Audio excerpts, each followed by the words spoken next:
G'day guys, welcome to another Mark Makes Tricks of Trade video. Today I'm going to be showing you guys how to cut a wine barrel in half. So this wine barrel is pretty good condition, it's pretty weathered, but overall it's pretty sturdy. So what I'm going to be doing is cutting it in half to make two pots for some plants. So the things you'll need is two snatching straps, a pen for marking.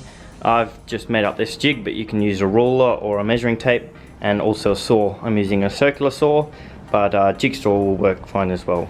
So first thing you want to do is just flip the barrel on its side.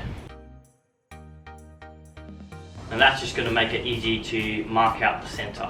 So I've measured out the barrel with the tape, divide that in half.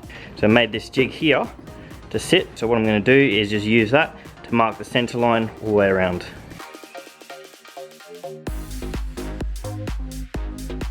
So I got that center line marked out now. So I'm going to wrap a strap either side of the line now, so as it cuts, the pressure of the barrel is going to be maintained and it doesn't open as you're cutting. It's going to make it hard to cut straight otherwise.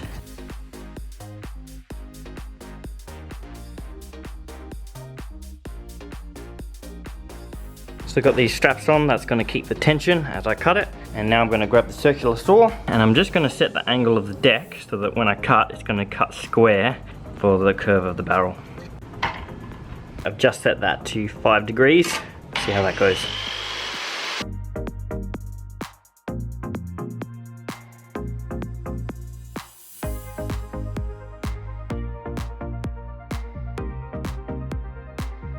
And there we have it. You can undo those straps. Just one other thing to consider once you've cut them in half, or even beforehand, is that these straps might become a bit loose. So you can just pre-drill some holes and put some short screws or nails in, just to keep them nice and strong. Give them a light sand. And that's your wine barrel in half. Well, I hope you found this video helpful, guys. All the best for your future projects. I'll see you on the next one.